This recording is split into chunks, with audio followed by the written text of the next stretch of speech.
L'invité de Pluriel est Fadila Mehal, fondatrice des Mariannes de la diversité, présidente de la commission culture, patrimoine et mémoire du Conseil de Paris. Vous êtes également membre de l'Observatoire parisien de la laïcité. Bonsoir Fadila Mehal. Bonsoir. Alors, au lendemain du 8 mars, journée de la femme, vous publiez un ouvrage intitulé Mariannes, les femmes et la diversité dans la République aux éditions de l'Atelier. J'ai le livre entre les mains. C'est un livre d'histoire autant qu'un manifeste politique avec de nombreuses photos de femmes d'origine étrangère qui ont aidé à construire la France telle qu'elle est aujourd'hui. Qu'est-ce que toutes ces femmes ont en commun, Fadila Mehal? Écoutez, je vais vous dire, je suis partie de deux réflexions, en fait, je dirais presque de deux interpellations. La première, c'est ma fille de 28 ans, qui me disait « Maman, il faut que tu arrêtes avec tes revendications sur le droit des femmes. Maintenant, nous avons atteint tout ce que nous souhaitions, à la fois sur l'emploi, sur la possibilité de la contraception et tant d'autres choses. » Et elle me disait, finalement, on a des acquis, vous avez bien travaillé, maintenant consacre-toi à autre chose. Et là, j'ai eu vraiment un coup de semonce parce que je me suis dit, mais elle ne sait pas la réalité des droits des femmes et l'historique des droits des femmes. La question, et c'est pour ça que j'ai voulu reprendre pour un siècle comment les femmes se sont battues pour leurs droits essentiels, leurs droits à l'intégrité d'abord physique, après à la possibilité d'intégrer la vie sociale, la vie économique, l'administration, le champ politique. Et je voulais lui montrer que rien n'est acquis, rien n'est définitif. Tout peut être remis en cause. Et c'est cette histoire-là du XXe siècle où on voit qu'il y a bien évidemment eu des avancées, mais il y a eu des stagnations, il y a eu des reculs. Et que si les femmes et les hommes d'ailleurs ne sont pas vigilants, eh bien nous pouvons retourner en arrière. On le voit bien aujourd'hui en Europe, et pas simplement en France. Je pense à la Pologne, avec la difficulté qu'ont les femmes à obtenir des avortements et qu'elles se font souvent maintenant dans la clandestinité. Donc ça, c'est La question s'est posée à nouveau en Espagne récemment. Exactement, vous avez raison. Et c'est pour ça que ce livre, il s'adresse aux jeunes. Il s'adresse aux jeunes filles qui pensent que tout est bien dans le meilleur des mondes. Les jeunes filles et les jeunes hommes. Et les jeunes Il ne faut pas les oublier. Mais c'est vrai, mais en même temps, je pense qu'on peut attendre aussi beaucoup des femmes parce que ce sont les premières victimes de l'inégalité et des difficultés. Ça, c'est ma première approche. La deuxième, eh bien, vous le voyez bien, comme moi, nous sommes dans un contexte où finalement, beaucoup de thèses populistes avancent et on a un peu l'impression que la diversité est regardée de façon un peu négative, voire stigmatisante. Et on a même entendu le mot de retour du mot de français de souche. Eh bien, j'ai voulu faire d'une pierre deux coups. C'est-à-dire que finalement, cette cause féminine, ces droits des femmes, je voulais les faire incarner par des femmes issues de la diversité et donc montrer que non seulement cette diversité n'a pas été un fardeau, mais qu'elle a été plutôt facteur de réussite, de compétences. Alors, quand on commence avec Marie Curie, prix Nobel, et qu'on termine par Adjani, enfin quand je dis Marie Curie, c'est pas vraiment vrai, puisque la première femme issue de la diversité qui a obtenu une place extrêmement importante au niveau de la discipline qu'elle incarnait, c'est Lila Lasky, la première, puisque à 11 ans, elle a pris le premier prix du conservatoire, elle était harpiste, et à 16 ans, tenez-vous bien, Lily Laskin, la première à avoir intégré le Grand Orchestre de Paris. Et savez-vous que Lily Laskin était russe. Et donc j'en profite pour faire un focus sur les flux d'immigration qui permettent d'expliquer que la France, elle est faite et qu'elle appartient non seulement aux Français de souche, mais aux Français de branchage. Et donc, j'ai construit ce livre autour de décades avec ces pionnières, et je le dis encore, ça commence par Lily Laskin et ça se termine par Adjani, avec une immigration maghrébine. Et j'ai voulu dire que ces pionnières sont très importantes dans notre récit national. Et c'est vrai que si je vous dis, comment dirais-je, Françoise Giroud, vous allez me dire, c'est une patronne de presse, c'est la première femme ministre de l'Éducation, mais on oublie ministre des droits des femmes. Moi-même, j'en oublie mon latin, mais savez-vous qu'elle était d'origine turque? Donc c'est ça que j'ai voulu montrer, c'est la banalisation de cette immigration, de toutes ces histoires nationales, et surtout, dans un deuxième temps, j'ai voulu dire, parce que je veux pas que les choses soient figées, c'est pas simplement des pionnières, il y a aussi des héritières. Alors, Fadila Mehal, j'aimerais qu'on revienne aussi à la forme de ce livre. C'est un livre constitué de courts articles et de photographies. C'est très important puisque vous avez écrit ce livre finalement pour votre fille et puis pour toutes les jeunes femmes d'aujourd'hui. J'insiste pour dire que c'est un livre que les hommes doivent lire aussi, car l'histoire des femmes les concerne au premier chef, Fadila Mehal. C'est un livre que vous adressez, je dirais, d'abord à la jeune génération. Vous avez raison. Et il s'adresse aussi aux hommes, parce que sans l'alliance féconde des hommes et des femmes, nous n'y arriverons pas. Alors pourquoi ce livre? Et aussi, je l'ai voulu dans ça. Je suis présidente de la commission culture, vous l'avez rappelé, en tant que donc conseillère de Paris. Je suis très attachée à la forme. Alors évidemment, la forme ne doit pas, je dirais, mettre en avant simplement la forme et éviter de parler du contenu.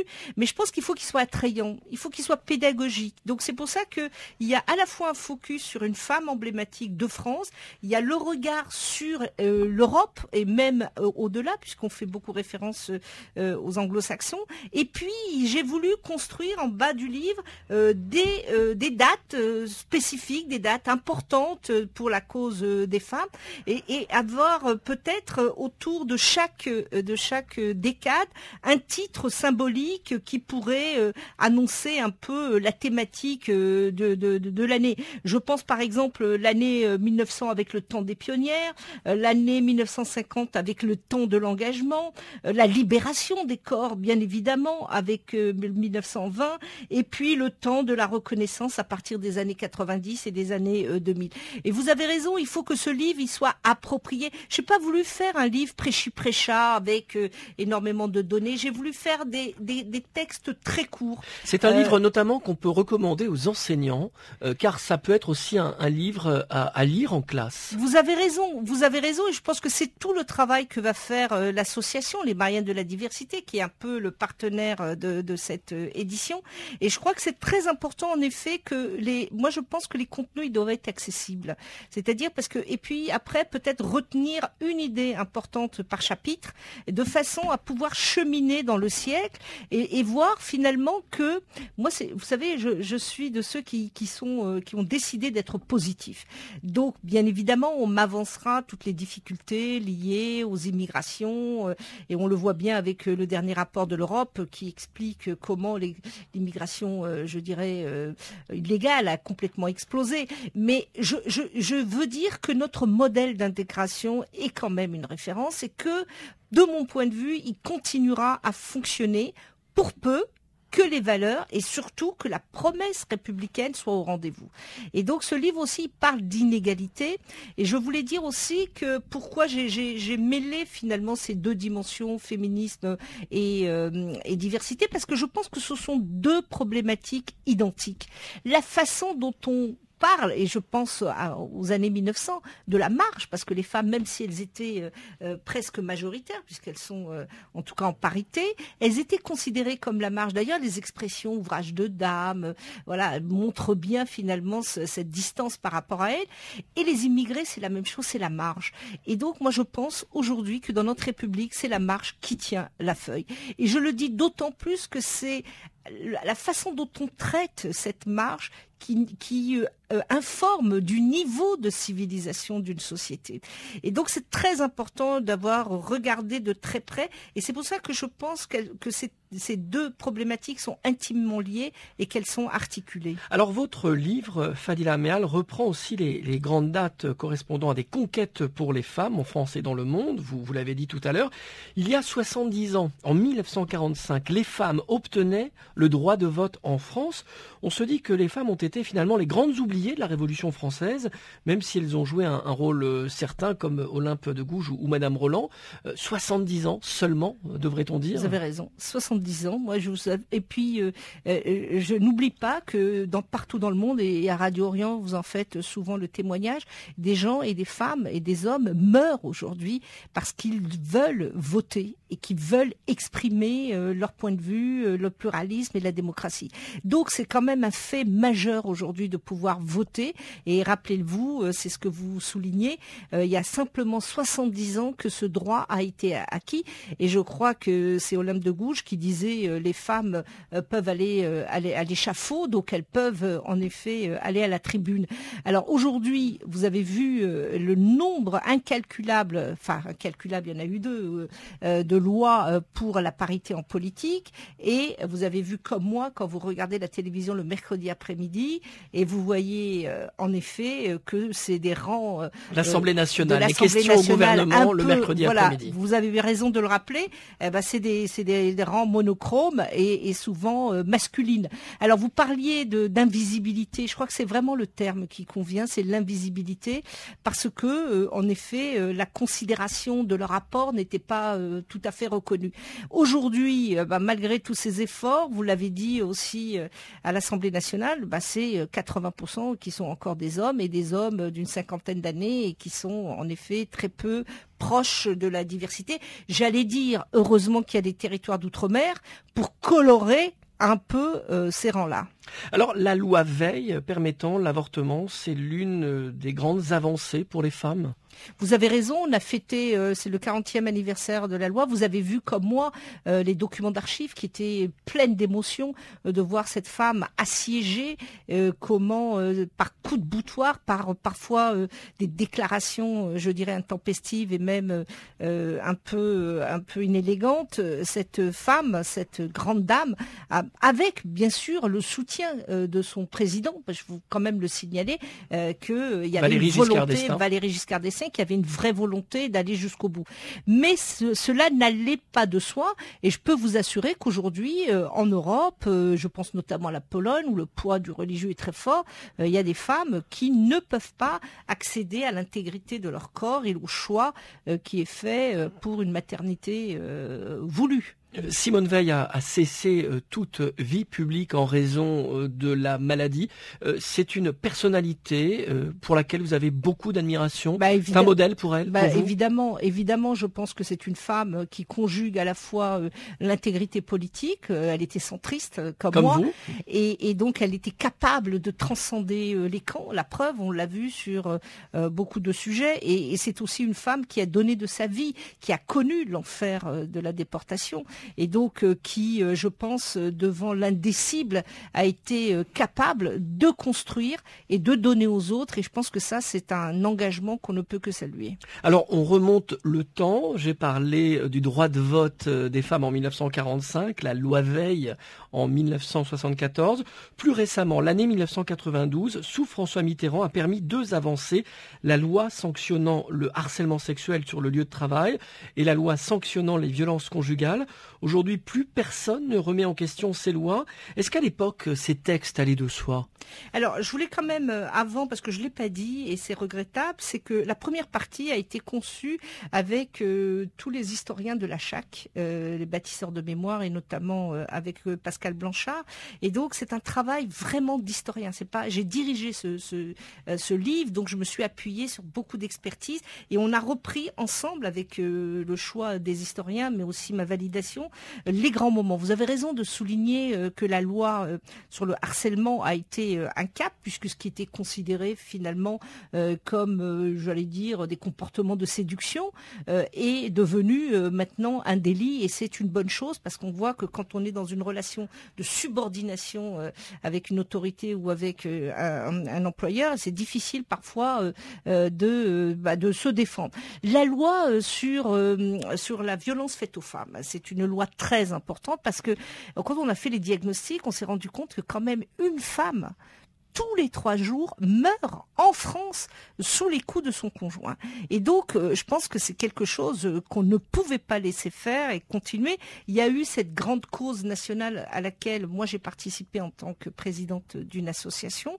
On était 22 associations pour porter finalement cette volonté que soit identifiée la cause. C'était pas facile, hein, puisque vous savez, beaucoup considéraient à l'époque que les violences familiales, c'est de l'ordre du privé. Donc vous me répondez que ces textes n'allaient pas de soi. C'est N'allait pas de véritablement soi. une Alors j'ai conquête. fait des détours, Loïc, c'est vrai, pour aller à ce Mais que vous vous faites avez bien. dit. Mais je crois que vous avez compris que oui, c'est une évidence que ça n'allait pas de soi. On frappe sa femme, c'est du domaine du privé.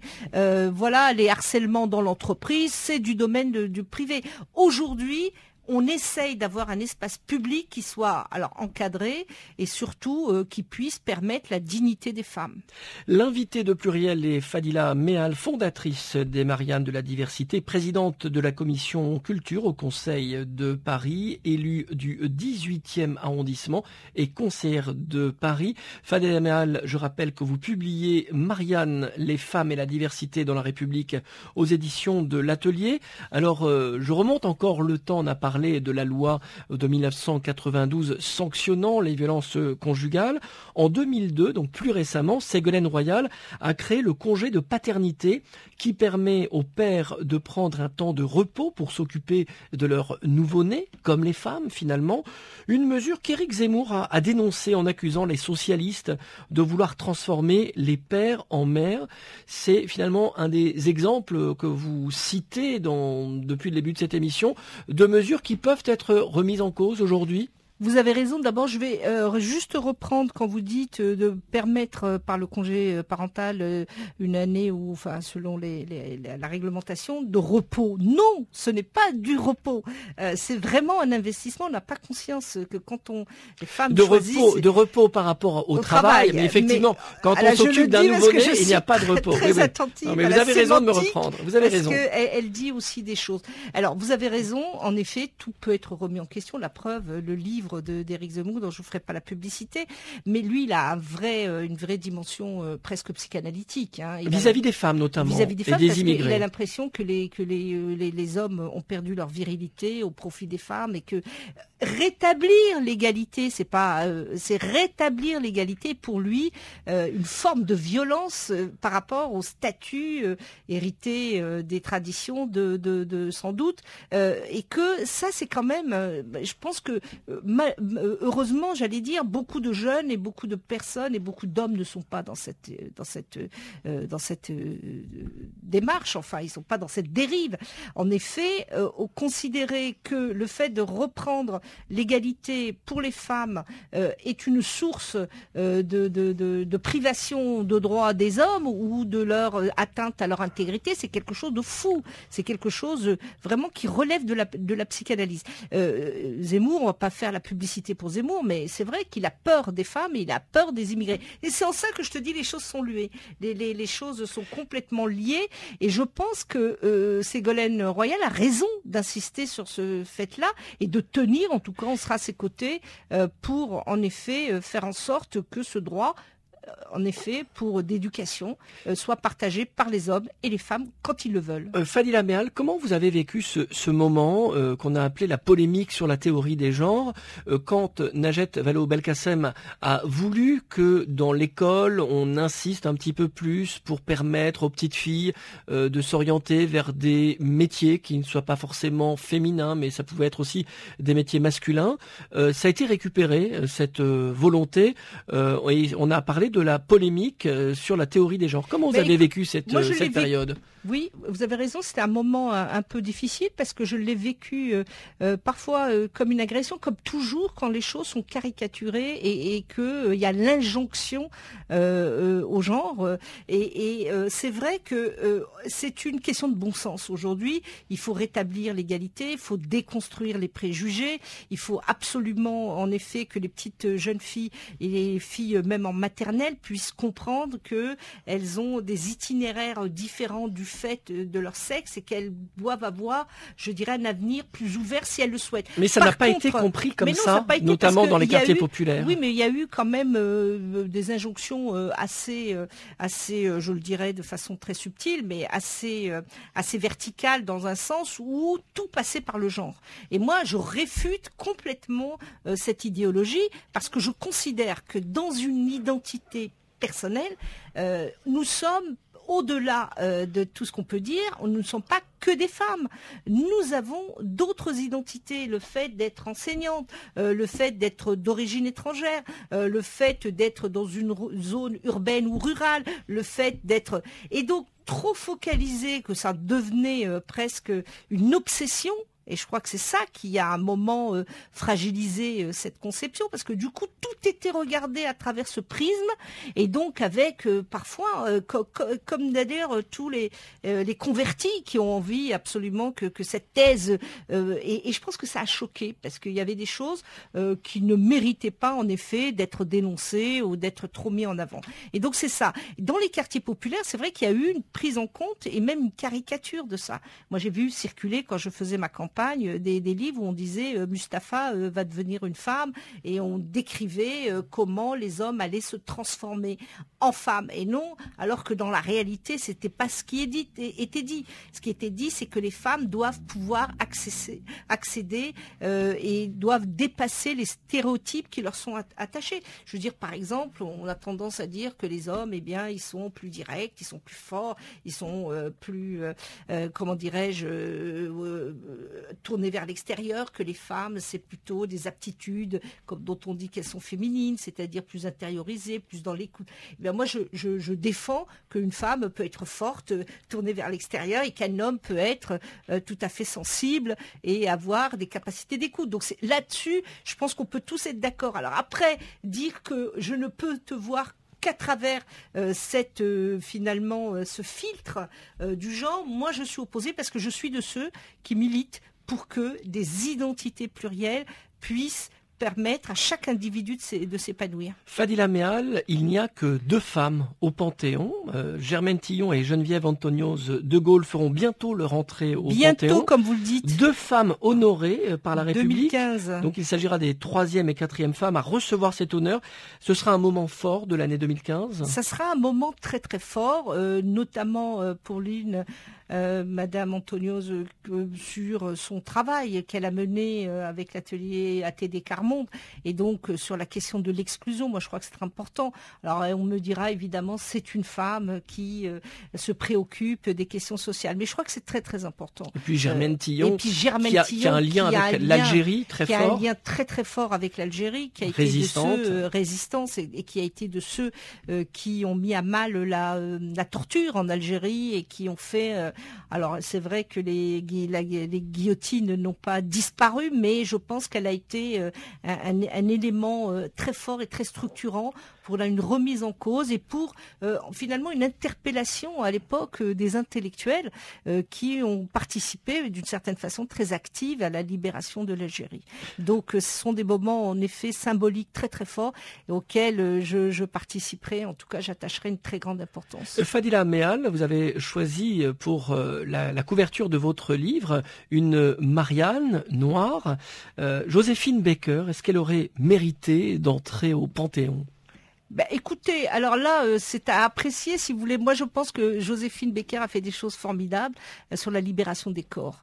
Et ça, c'est important. À une époque, c'était 1920, où en effet, le corps corseté, on sortait finalement d'une période un peu douloureuse après la guerre. Donc, elle a fait beaucoup. C'est une grande résistance. Personne ne le sait. Mais je pense qu'il a fallu faire des choix.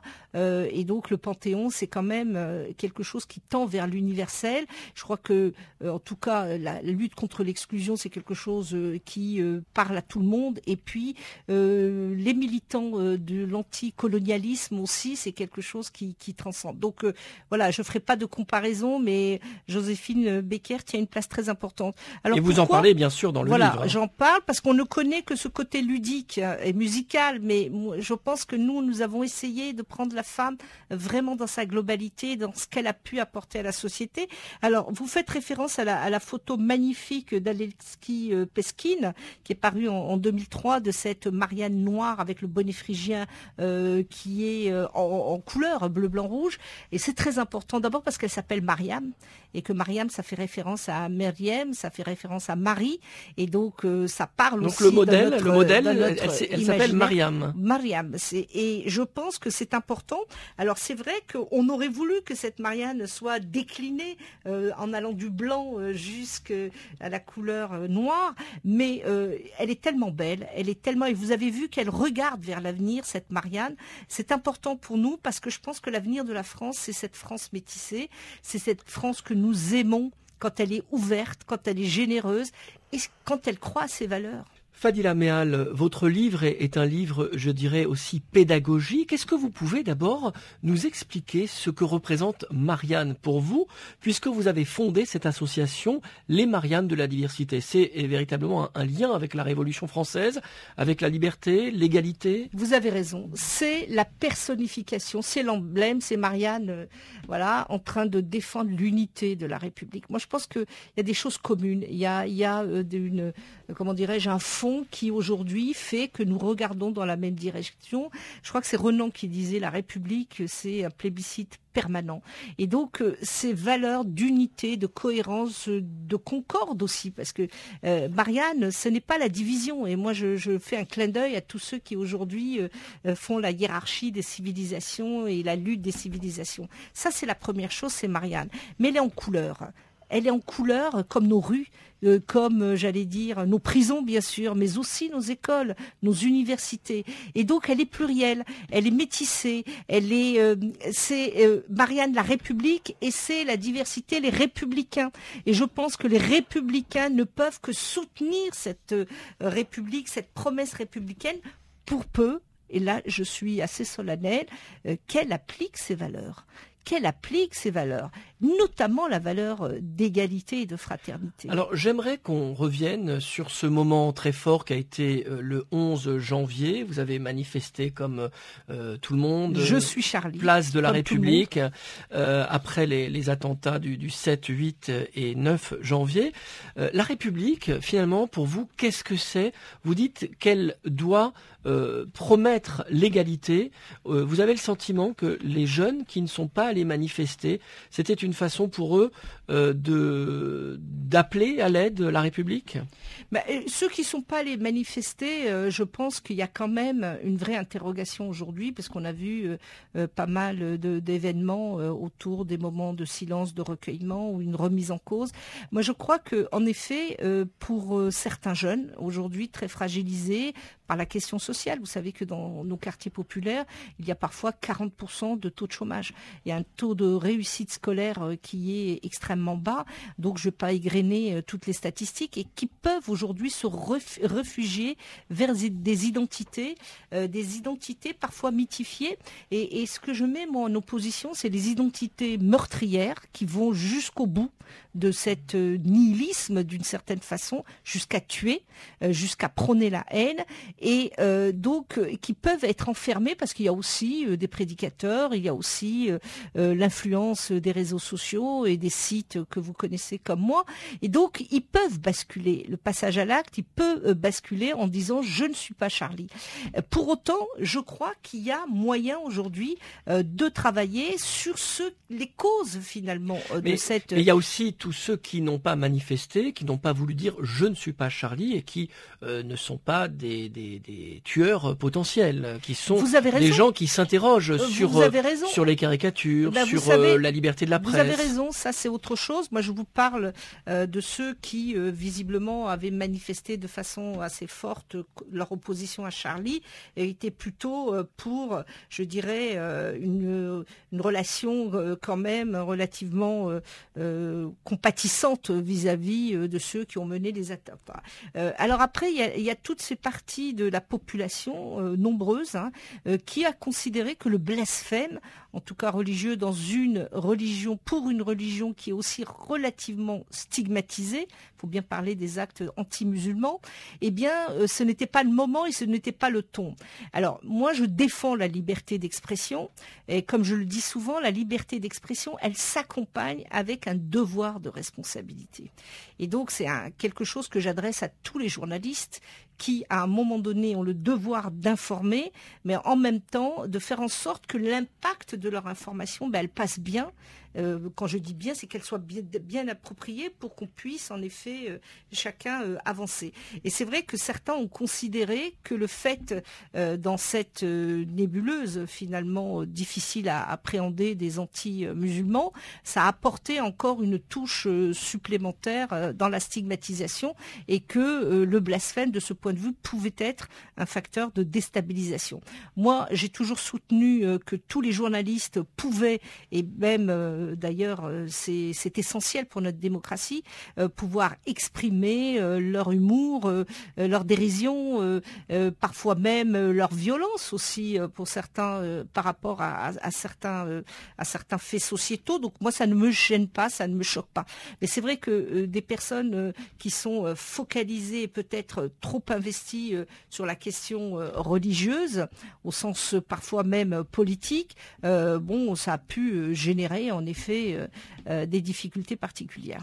Alors on est à 2 semaines des élections départementales. Vous n'êtes pas candidate Fadila Meal, vous êtes conseillère de Paris, élue du 18e arrondissement. Et c'est déjà un conseil général, Paris, donc je suis déjà élue, je suis déjà conseillère générale. Alors c'est une élection où la parité est obligatoire, les départementales, les 22 et 29 mars, on votera obligatoirement pour un homme et pour une femme en même temps. C'est un progrès qu'il faudrait étendre à d'autres élections. Oui, c'est un très très grand progrès parce que malheureusement aujourd'hui, pour entrer à l'Assemblée nationale, beaucoup nous disent pour les femmes, c'est d'être suppléante de quelqu'un qui risque d'être ministre. Et donc comme ça, il libérera la place et ça vous permettra de rentrer. Et sur ce sujet, je voudrais quand même apporter une petite nuance. Vous savez, moi j'ai mené des études un peu empiriques sur le tas concernant la parité chez les parlementaires. Et puis je me suis rendu compte que les filles avaient plus de chances issues de l'immigration d'accéder que les hommes. Et bien tout simplement parce que j'ai interrogé un peu nos amis députés et les partis aussi, les grands partis, la façon dont ils fonctionnent. Ils me disent, on va pas se faire harakiri 2 fois. Donc tant qu'à laisser nos places, laissons-les à des femmes en plus issues de la diversité, parce que du coup, ça pourra faire d'une pierre 2 coups. Donc, vous voyez comme quoi, c'est comme en mathématiques, 2 moins, ça peut devenir un plus. Donc, c'est finalement plus difficile de réussir en politique quand on est un homme issu de la diversité plutôt qu'une femme. Tout à fait. Ah, ça, c'est une évidence. D'ailleurs, on le voit dans les gouvernements. Oui, c'est une évidence. Et d'ailleurs, c'est un point qu'il faudra rééquilibrer pour ne pas attiser la colère des jeunes gens qui, je le dis, comme les femmes, souffrent énormément dans leur insertion professionnelle et sociale.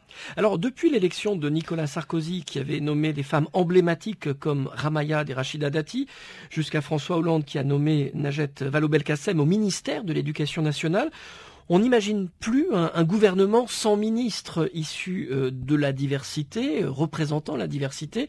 Est-ce que vous pensez que ces nominations dans les gouvernements peuvent être remises en question, puisque vous dites que rien n'est acquis? Ou bien c'est une tradition à laquelle on ne touchera plus aujourd'hui? Oui, je pense que c'était une révolution copernicienne. On peut dire ce qu'on veut de Sarkozy, je l'ai combattu en son temps, mais il avait vraiment réussi, je dirais, cette révolution culturelle, c'est-à-dire de faire admettre que dans des postes régaliens, des personnes issues d'immigration pouvaient y avoir droit. Alors c'est vrai qu'après, il a un peu dénaturé les propos quand il a dit Rachida Dati au ministère de la Justice, compte tenu de son origine. Bon, là, ça a mis un énorme froid, mais en même temps, je pense qu'ils peuvent plus revenir en arrière parce que du coup, si vous voulez un gouvernement à l'image de la photo de famille, c'est un peu délicat. Alors, moi, je pense que là-dessus, c'est comme un acquis, que ça sera quand même difficile pour un parti. Par contre, je pense qu'il y a encore des bastilles à prendre. Lesquelles? Dans la haute administration. Vous savez qu'on va nommer désigner par le CSA le prochain président de France Télévisions. Je pense sur les médias, c'est immense. Il y a un vrai travail. Aujourd'hui, pour beaucoup, on a quand même des conseillers diversité, mais ce qu'on souhaiterait vraiment, c'est que... Un président ou une présidente issue de l'immigration. Je pense que ça serait même très utile, ou même de l'outre-mer, parce qu'il y a des vraies compétences aujourd'hui qui existent et qui ne demandent qu'à prendre des responsabilités. C'est valable, je pense qu'il y a des renouvellements là qui vont se faire dans d'autres médias, mais voilà, c'est des choses qui sont difficiles à accueillir. Pourquoi ?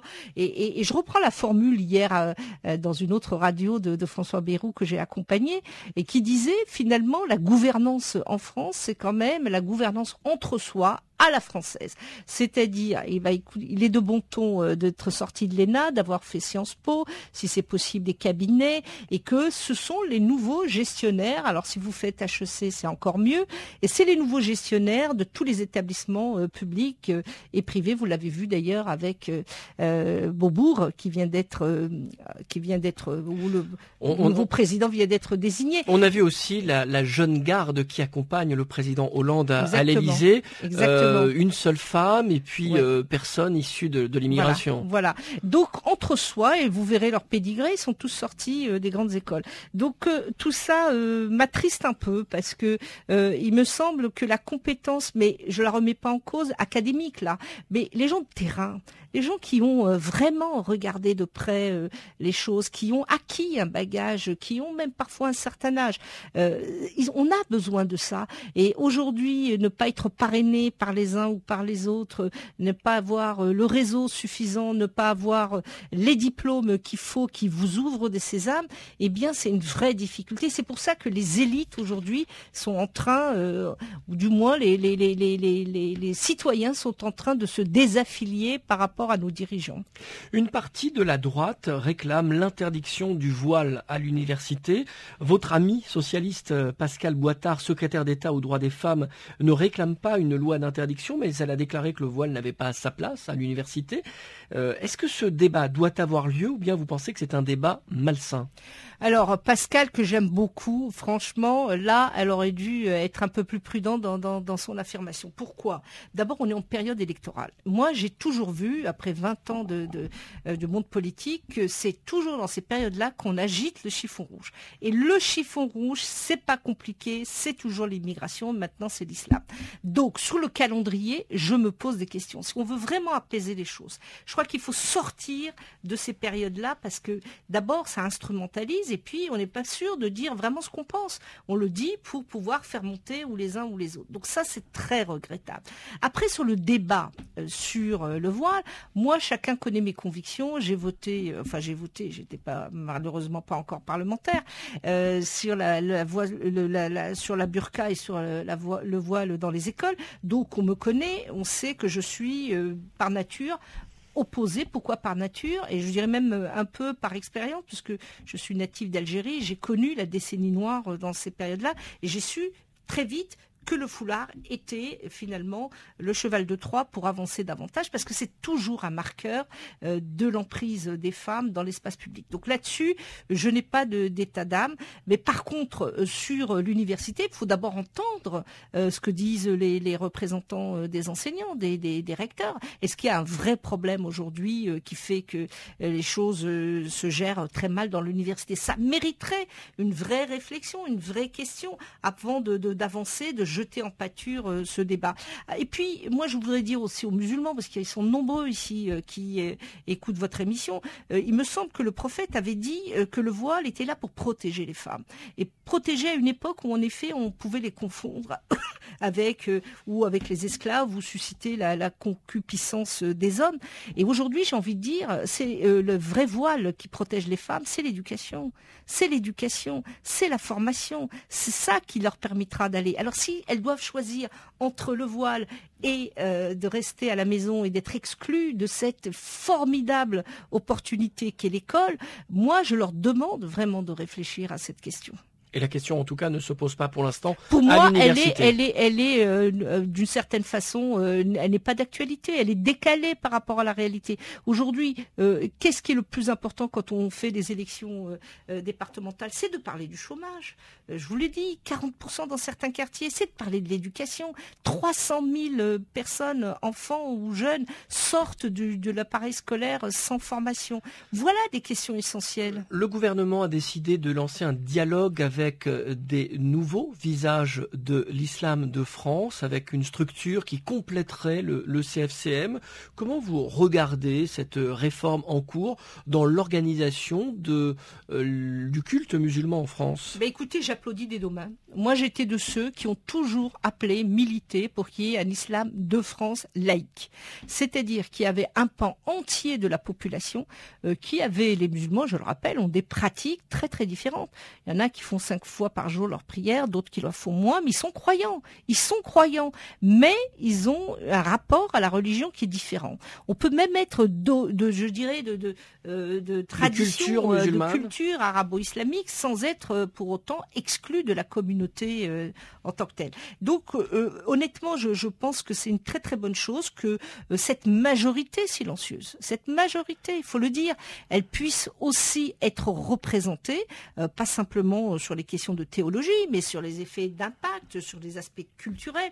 Moi, j'ai vu que sur le CFCM, c'est une avancée. Je veux pas non plus, ils ont leur rôle et il faut qu'ils travaillent davantage, mais il n'y a pas de femmes. Et si on représente les musulmans à travers les mètres carrés de surface des lieux de culte, il est évident que la majorité sont des hommes. Vous pourriez participer à ce dialogue, Fadila Meal? Écoutez, pour le moment, on m'a pas sollicité, mais voilà, moi de toute façon, je suis une femme de bonne volonté, et s'il faut que j'apporte ma pierre à l'édifice, je le ferai. Mais pour le moment, je pense que cette initiative est vertueuse, elle est louable, et honnêtement, je la soutiens complètement, même si elle n'émane pas j'allais dire, de mon parti politique. Dernière question, les propos de Manuel Valls hier sur Europe 1 ont fait couler beaucoup d'encre. Il a exprimé sa crainte de voir le FN remporter les départementales, voire l'élection présidentielle de 2017. Est-ce que c'est une crainte que vous partagez? Il a raison de dire qu'il est aux portes du pouvoir, mais en même temps, on ne va pas continuer à stigmatiser le Front National, de parler du Front National matin, midi et soir, de le mettre au centre des débats, et puis après d'être étonné qu'il soit aujourd'hui au score où il est, et que même parfois certains partis racolent, j'allais dire, autour de ces terres. Moi, vraiment, j'ai une attitude extrêmement sereine, et il faut parler aux électeurs du Front National. Tous les électeurs du Front National ne sont pas pour la lutte des civilisations. Faut être honnête. Moi, j'étais dans le 18e, j'ai fait campagne au mois de mars dernier. Je suis allée aux portes du 18e, et vous savez que population extrêmement fragilisée, extrêmement parfois même certains désocialisés, et la crainte était énorme de les voir basculer vers le Front National. Eh bien non, quand vous leur tenez des propos de fermeté, mais républicains, et que vous leur expliquez qu'on doit marcher des deux pieds, à la fois avec un accueil, je dirais, positif et bienveillant à l'altérité, mais en même temps que celle-ci doit respecter nos valeurs et doit faire montre aussi, je dirais, d'une volonté individuelle de participer à notre pacte républicain. Le Front National était à 8%. Donc les républicains sont là, et je pense qu'il faut absolument, bien évidemment, tenir compte du rôle que joue aujourd'hui le Front National, mais en même temps, il ne faut pas être dans l'obsession comme le fait aujourd'hui le gouvernement. Ça ne fait, et ce sont des agents presque recruteurs pour le Front National. Donc soyons sereins, faisons ce que nous avons à faire. Parlons de ce qui préoccupe ces Français, et vous verrez, la confiance renaîtra. Merci Fadila Meal. Je rappelle que vous êtes fondatrice des Mariannes de la Diversité, présidente de la commission culture au Conseil de Paris, élue du 18e, conseillère de Paris. Et surtout, je renvoie nos auditeurs à ce livre que je recommande à tout le monde, Marianne, les femmes et la diversité dans la République, un livre que vous avez dirigé aux éditions de l'Atelier. Bonsoir. Marianne, juste Loïc, Marianne avec un grand S. Au pluriel.